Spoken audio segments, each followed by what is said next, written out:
या मालिकेच्या आजच्या भागात आपण पाहणार आहोत घरातील सगळेच जण पारूचं खूप कौतुक करत असतात आणि त्यावेळी पारू मात्र एकटक आदित्यकडेच पाहत असते आणि ही गोष्ट अहिल्याच्या लक्षात येते. त्यामुळे खरं तर ती चिडते, पण मग श्रीकांत तिचं लक्ष लगेच दुसऱ्या विषयाकडे वळवतो.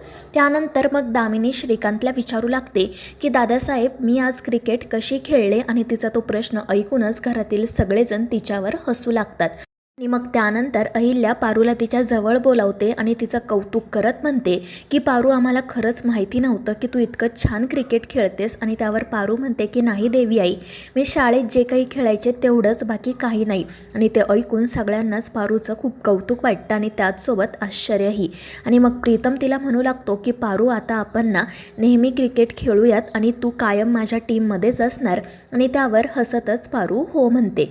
त्यानंतर मग अहिल्या सगळ्यांना सांगते की उद्या अक्षय तृतीया आहे, सगळ्यांनी लवकर उठा. आणि त्यावर घरातील सगळेच जण मोठ्याने हो म्हणतात.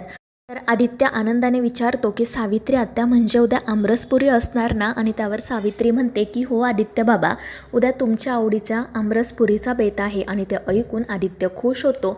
तर सावित्री सगळ्यांसमोरच पारूला विचारते की काय ग पारू, उद्या बनवायची ना आमरसपुरी? आणि त्यावर तीही लाजून हो म्हणते. त्यानंतर मग दुसऱ्या दिवशी सकाळी पारू आदित्यच्या खोलीमध्ये जाते. तो झोपलेला असतो, तर ही मुद्दाम जास्वंदीचं फूल त्याच्या गालावरून फिरवते. त्यामुळे आदित्यला जाग येते. तर पारू पटकन तेथून जाण्यासाठी निघते, पण आदित्य तिचा हात पकडतो आणि म्हणतो की काय ग क्रिकेटर, काय चाललंय तुझं? आणि त्यामुळे पारूला अजून खाली मान घालते. तर आदित्य तिचा हात धरून तिला जवळ ओढतो. त्यामुळे पारू त्याच्या अंगावर पडते. ते दोघेजण प्रेमाने एकमेकांकडे पाहत असतात. आदित्य म्हणत असतो की पारू, प्रत्येक दिवशी सकाळी मला जर तुझा असा चेहरा बघायला मिळणार असेल ना, तर त्यासाठी मी वाटेल ते करायला तयार आहे. खरंच ही भावना ना खूप छान आहे. आणि ते ऐकून पारू हसतच म्हणते की आदित्य सर, यापेक्षा जास्त छान काय आहे माहिती आहे का? तर आदित्य विचारतो काय? तर पारू म्हणते की देवी आईने तुम्हाला बोलावले, त्यामुळे आता पटकन तुम्ही तयार व्हा आणि खाली या. आणि ती तेथून निघून जाते. तर आदित्य हसतच म्हणत असतो की अरे यार, ही किती गोड रागवते माझ्यावर. आणि मग त्यानंतर तोही तयार होण्यासाठी जातो. दुसरीकडे घरातील इतर सगळेजण छान गप्पा मारत बसलेले असतात. दामिनी म्हणत असते की वहिनी, आज अक्षय तृतीया, म्हणजे मला यांच्याकडून काहीतरी गिफ्ट मिळणार ना? आणि त्यावर अहिल्या म्हणते की हो दामिनी. तर मोहन म्हणत असतो की अगं काय दामिनी, रोज तू काही ना काही खरेदी करतच असते आणि आजही तुला गिफ्ट हवंय का? तर दामिनी म्हणत असते वर्षातून एकदाच तुम्ही मला गिफ्ट देता, ते देखील अक्षय तृतीयेच्या दिवशी, मग त्यातही एवढी कंजूशी का करताय? आणि ते ऐकून मोहन म्हणतो, मात्र वर्षभर तू जे काही खरेदी करत असतेस त्याचं काय? आणि या गोष्टीवरून ते दोघे वाद घालू लागतात. इतर सगळेजण मात्र हसत असतात. आणि मग अहिल्याच म्हणते की मोहन, ते काही असलं ना तरी आज तुला दामिनीला गिफ्ट द्यावंच लागेल. त्यामुळे दामिनी खुश होते. तर प्रिया अहिल्याला विचारत असते की आई, आपल्याकडे अशी गिफ्ट देण्याची प्रथा आहे का? आणि त्यावेळी अहिल्या तिला सांगू लागते की अगं प्रिया, अक्षय तृतीयेच्या दिवशी सोनं खरेदी करतात आणि किर्लोस्करांकडे अशी प्रथा आहे की नवरा बायकोने अक्षय तृतीयेच्या दिवशी एकाच ताटामध्ये जेवायचं आणि मग नवऱ्याने बायकोला काहीतरी छान गिफ्ट द्यायचं. आणि ते ऐकून प्रिया प्रीतमकडे पाहू लागते. तर प्रीतम हसतच म्हणतो, आलं लक्षात, म्हणजे आता मी प्रियाला गिफ्ट द्यायचं आहे ना? आणि त्यावर अहिल्या हसतच हो म्हणते. त्यानंतर मग मोहन श्रीकांतला विचारतो की दादा, आता यावर्षी तू वहिनीला काय युनिक गिफ्ट देणार? आणि त्यावर श्रीकांत म्हणतो की केलाय काहीतरी विचार, आता बायको इतकी स्पेशल आहे म्हटल्यावर गिफ्टसुद्धा तसंच स्पेशल असायला नको का? आणि त्यावर मोहन म्हणतो की अगदी खरं आहे, बायको स्पेशल असायलाच हवी. आणि तो मग दामिनीकडे पाहतो. त्यामुळे दामिनी चिडते.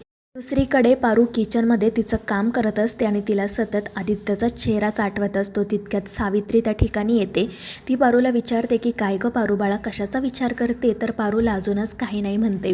आणि मग सावित्री तिला सांगू लागते की पारू, तुला माहिती आहे का, किर्लोस्करांकडे एक प्रथा आहे. अक्षय तृतीयेच्या दिवशी नवरा बायको एकाच ताटात जेवतात. आणि आता मला असं वाटतं की तू आणि आदित्य बाबांनी सुद्धा ही प्रथा पार पाडायला हवी. तुम्ही दोघांनी एका ताटात जेवण करायला हवं. आणि ते ऐकून पारू म्हणते की आत्या, तुमचं काहीतरीच असतं, मी आणि आदित्य सर एका ताटात कसे जेवण करणार? मात्र त्यावेळी सावित्री म्हणते की पारू, मला असं वाटतं की तू आता आदित्य बाबांना सांगायला हवंस की तू त्यांची खरी बायको आहे. तू त्यांच्या नावाचं मंगळसूत्र तुझ्या गळ्यात घालते. तर पारू म्हणत असते की आत्या उगाच तुम्ही घाई करू नका. आदित्य सरांचं माझ्यावर प्रेम आहे हे जसं त्यांना मनातून जाणवलं तसंच आमचं नातंसुद्धा त्यांना मनातून जाणवायला हवं. त्यांनी मनापासून मला बायको मानायला हवं. उगाच त्यांना असं वाटायला नको की माझ्या गळ्यात त्यांच्या नावाचं मंगळसूत्र आहे. मला ना त्यांच्यावर कोणत्याही प्रकारचा दबाव टाकायचा नाही आहे. आणि ते ऐकून सावित्री म्हणते की ठीक आहे, पण आता तू लवकरच या घरची सून होणार आहेस हे मात्र खरं. आणि त्यावर पारूही लाजून हो म्हणते आणि सावित्रीला मिठी मारते. त्यानंतर मग पारू जेवणाची तयारी करते आणि 3 ताटं वाढते. मग घरातील सगळेजण त्या ठिकाणी येतात. अहिल्या पारूचं कौतुक करत म्हणत असते की तू खरंच या घरासाठी खूप काही करतेस. मला सांग आजच्या दिवशी तुला काय हवं आहे. तर पारू अहिल्याच्या पाया पडत म्हणते की मला फक्त तुमचा आशीर्वाद हवा आहे देवी आई. तर अहिल्या म्हणते की तुझ्या मनाप्रमाणे सगळं घडेल. तर दामिनी अहिल्याला विचारत असते की वहिनी तुम्ही तर म्हणाला होता ना की नवरा बायकोने फक्त एकमेकांना भरवायचं, मग 3 ताटं का, माझं ताट कुठे आहे. आणि ते ऐकून अहिल्या म्हणते की अगं दामिनी, नवरा बायकोने एकाच ताटामध्ये जेवायला बसायचं असतं आणि एकमेकांना घास भरवायचा असतो. प्रत्येक वर्षी तू कसं काय विसरते. पण तरीही दामिनी म्हणत असते की वहिनी एका ताटात मी कशी जेवायला बसू. तर अहिल्या विचारते की तुला गिफ्ट हवं आहे ना. आणि त्यावर दामिनी म्हणते की हो वहिनी मग, आणि त्यासाठी ना मी एका ताटातही नक्की जेवेल. आणि ते ऐकून मोहन डोक्यालाच हात लावतो. त्यानंतर मग ते सगळेजण जेवण करण्यासाठी बसतात. सगळ्यात आधी श्रीकांत अहिल्याला आणि अहिल्या श्रीकांतला घास भरवते. आणि मग त्यानंतर प्रिया आणि प्रीतम एकमेकांना घास भरवतात, दामिनी आणि मोहन एकमेकांना. आणि त्यावेळी पारू मात्र आदित्यचीच वाट पाहत असते. आणि त्याचवेळी मग आदित्य तिला खोलीतून बाहेर येताना दिसतो. ती त्याच्याकडे एकटक पाहतच राहते. तर आदित्यही प्रेमाने पारूकडे पाहत असतो.